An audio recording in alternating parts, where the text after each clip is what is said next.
Hi guys, welcome back to my channel. ఈ video వచ్చేసి వినాయక చవితి ముందు రోజు అండ్ మేము ఫెస్టివల్ ఎలా సెలబ్రేట్ చేసుకున్నాం అనేది చూపించాను అనమాట.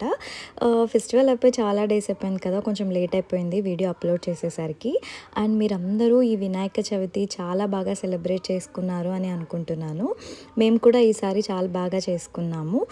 ముందు రోజు అయితే కొన్ని ఉంటాయి కదా, లైక్ ఫ్రూట్స్, వెజిటేబుల్స్ అవన్నీ తెచ్చుకోవడానికి వెళ్ళామన్నమాట. ఈసారి మేము తెచ్చుకున్న వినాయకుడు అయితే నాకైతే చాలా బాగా నచ్చింది. నేను చాలాసేపు అన్నీ చూసి వెతికి ఫైనల్గా ఒక వినాయకుడిని అయితే మేము ఇంటికి తెచ్చేసుకున్నాము. తెచ్చుకున్న తర్వాత అయితే మంచిగా వినాయకుడిని గృహప్రవేశం అయితే చేసామన్నమాట, దిష్టి అంతా తీసేసి. ఇక్కడైతే ఫ్లవర్స్ తెచ్చుకున్నాము డెకరేషన్కి. నేనైతే ఈసారి వినాయక చవితికి మంచిగా బ్యాక్ డ్రాప్ ఏదైనా సెట్ చేసుకుందాము అని చెప్పేసి షాపింగ్కి వెళ్ళాలి అనుకున్నాను. బట్ ముందు డేస్ అస్సలు కుదరలేదు. ఇంకా కరెక్ట్ రేపు ఫెస్టివల్ అనగా వెళ్ళాను, అక్కడ ఫుల్ ట్రాఫిక్ ఉంది, ఎక్కడ కుదరలేదు. సరే ఈసారి ఇంకా నేను ఇలా ఈ ఫ్లవర్స్తోనే అడ్జస్ట్ అవుదామని చెప్పేసి జస్ట్ సింపుల్గా ఇలా డెకరేట్ అయితే చేసుకున్నాను. ఎలా ఉందో కామెంట్ చేయండి. నేనైతే ముందు రోజు నైటే అన్ని రెడీ చేసి పెట్టుకున్నాను అనమాట. నెక్స్ట్ డే పూజకి కొంచెం పుట్టకి పాలు పోయాలి వినాయక చవితి రోజే అనుకున్నాం అనమాట. సో అందుకని చెప్పి నేను నైటే అన్నీ రెడీ చేసి పెట్టేసుకున్నాను. ఇంకా ఎలాగో మార్నింగ్ లేట్ అవుతుంది కదా అని చెప్పి ఇంకా నైట్ అంతా రెడీ చేసుకున్నాను. ఇంకా మార్నింగ్ లేచేసి ఇలా ముగ్గు వేసాను అనమాట. నాకైతే చాలా బాగా అనిపించింది. యాక్చువల్లీ ముగ్గు కూడా నేను వేరేది అనుకున్నాను. ఇంకా నేను మార్నింగ్ లేచేసరికి లేట్ అయిపోయింది. ఇంకా సరే అని చెప్పేసి ఫాస్ట్గా జస్ట్ సింపుల్గానే వేసేసాను ముగ్గు. ఎలా ఉందో కూడా కామెంట్ చేయండి. నేనైతే షార్ట్ వీడియో అప్లోడ్ చేశాను, మీకు నచ్చింది అనుకుంటున్నాను. జస్ట్ సింపుల్గానే ట్రై చేశాను, కానీ నేను చాలా పెద్దది అనుకొని ప్రిపేర్ అయ్యి ఉన్నింటిని ఒక 2 days బ్యాకే ఎలాంటి ముగ్గు వేయాలి అని చెప్పి.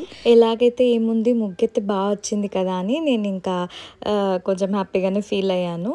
ఇంకా మార్నింగ్ వచ్చేసి మేము ఫ్రెష్ అప్ అయిన తర్వాత ఇలా పుట్టకి పాలు పోద్దామని చెప్పి వచ్చామన్నమాట. మేమైతే ముందే వేయాలి పుట్టకి పాలు అనుకున్నాము, కానీ కుదరలేదు. ఇంకా వినాయక చవితి రోజే ప్లాన్ చేసుకున్నాము, కానీ చాలా హడావిడి అయిపోయింది అనమాట. ఎందుకంటే పూజ టైంకి కంప్లీట్ అవ్వాలి, అలానే పుట్టకు కూడా పాలు పోయాలి కదా, రెండు అట్ ద సేమ్ టైం అంటే కొంచెం కష్టం అయ్యింది. కానీ ఎలాగోలాగా అయితే మంచిగా మేమైతే సెలబ్రేట్ చేసుకున్నాము. ఇక్కడ చూస్తున్నారా మా బుజ్జి వినాయకుడు ఎంత బాగున్నారో కదా అసలు. ఇంకా నాకైతే ఎప్పుడెప్పుడు ఇంటికి వచ్చేసి మంచిగా పూజ స్టార్ట్ చేయాలి అనిపించింది. ఇంకా మేమైతే దగ్గరున్న శివాలయం టెంపుల్కి వెళ్ళామన్నమాట. కొంచెం దగ్గరే ఉంటుంది కదా, అక్కడే పుట్టకు పాలు పోసేసి వచ్చేద్దాము అని చెప్పి. ఇంక ఇక్కడ అయితే నేను చాలా ఫాస్ట్గా రెడీ అయిపోయాను. జస్ట్ సింపుల్గా మేకప్ అలా ఏమీ వేసుకోలేదు, ఇంక ఇలా ఇంట్లోనే కదా పూజ అని చెప్పేసి శారీ అయితే వేసుకున్నాను అనమాట. ఈ శారీ ఎంత కంఫర్ట్ ఉండిందో అసలు, పూజకి చాలా బాగా అనిపించింది. పూజ అయితే స్టార్ట్ చేసేసాను. ఇంకా అమ్మ అయితే నైవేద్యాలు అన్నీ రెడీ చేస్తూ ఉందన్నమాట.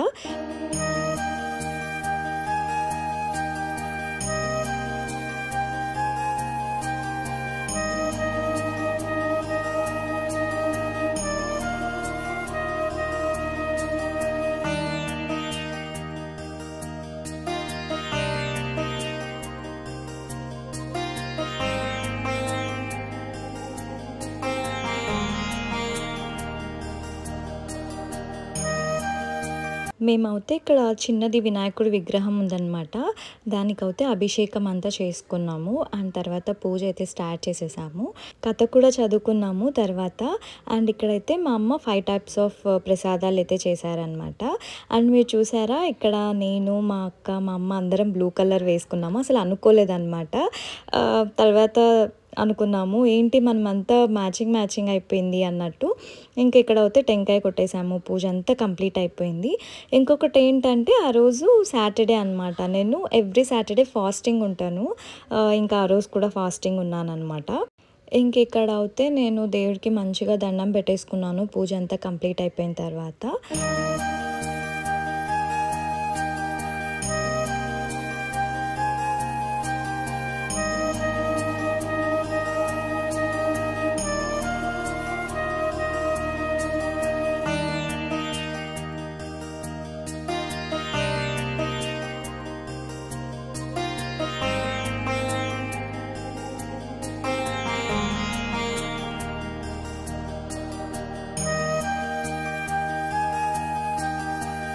ఇంకా ఈవినింగ్ వచ్చేసి ప్రసాదంగా స్వామికి గుగ్గుళ్ళు అయితే చేసిందనమాట మా అమ్మ. ఇంకా అవి స్వామికి నైవేద్యంగా పెట్టేసి ఇంకా పూజ రెడీ చేస్తున్నాను, అంత హారతి అంతా. ఎందుకంటే ఇంకా నిమజ్జనం టైం అయిపోయింది. కొంచెం బాధేసింది. అట్ ద సేమ్ టైం హ్యాపీగా గూడా ఉన్నాను. ఆహ్, హ్యాపీ ఎందుకంటే బాగా సెలబ్రేట్ చేసుకున్నాము. అండ్ కొంచెం సాడ్ ఎందుకంటే ఇంత బాగుండిందో రోజు అంతా కొంచెం పాజిటివ్ ఎనర్జీతో ఇంకా వినాయకుడు వెళ్ళిపోతున్నారు అంటే కొంచెం బాధేసిందనమాట. ఇంకా సరే ఇంకా 5 డేస్ అంతా వినాయకులు మన చుట్టూనే ఉంటారు గదా అని కొంచెం అనిపిచ్చింది. ఇంక ఇక్కడైతే హారతి ఇచ్చేసాను. మాకు ఇంటి దగ్గర నుండి కొంచెం దూరం అనమాట. సో, అందుకని చెప్పి మేము బ్యాగ్‌లో పెట్టుకొని తీసుకెళ్ళామనమాట వినాయకుడిని. కొంచెం దగ్గరలో ఉన్నప్పుడైతే మేము నడిచే తీసుకెళ్ళేవాళ్ళము. ఇంకా కొంచెం దూరం ఉన్నారని చెప్పేసి బ్యాగ్‌లో అంతా రెడీ చేసేసామనమాట. ఇంక దీపము అంతా కదిలిచ్చేసాను. సో, మేమైతే ఫెస్టివల్ ఇలా చేసుకున్నాము. మీరందరూ ఎలా సెలబ్రేట్ చేసుకున్నారో కామెంట్ చేయండి. అండ్ మా పూజ ఎలా ఉందో కూడా కామెంట్ చేసేసేయండి. మేమైతే జస్ట్ సింపుల్‌గా చేసుకున్నాము. కానీ చాలా చేసుకున్నాం అనిపించింది. అండ్ ఇంక ఇక్కడ వినాయకుడిని పంపించేసిన తర్వాత ఇంకా నేనైతే ఫాస్టింగ్ వదిలేసాననమాట. ప్రసాదాలైతే ఎంత టేస్టీగా వచ్చాయో చాలా బాగున్నాయన్నమాట. అదేంటో కానీ ఫెస్టివల్ అప్పుడు ప్రసాదాలు మాత్రం చాలా టేస్టీగా ఉంటాయి కదా! అది మామూలుగా చేసుకున్నప్పుడు అలా అనిపించదు. నేనైతే మంచిగా ఎంజాయ్ చేసేసాను ఫుడ్‌ని. ఇంకా తర్వాతైతే ఒక టెంపుల్‌కి వెళ్ళాలి అనుకున్నామనమాట. అంటే ప్రతి వినాయక చవితి రోజు మేమైతే టెంపుల్‌కెళ్తాము. ఇంకా అలా అని చెప్పేసి ఇక్కడైతే మా అత్త కూడా వచ్చున్నారు. ఇంకా మేమంతా కలిసి వెళ్తున్నాము వినాయకుడిని ఇచ్చేసి రావడానికి. సో, ఇంతే గైస్ ఈ వీడియో. మీకు ఈ వీడియో నచ్చింది అనుకుంటున్నాను. మీకు నచ్చినట్టయితే please do like, share and subscribe to my channel. Thanks for watching guys. Bye.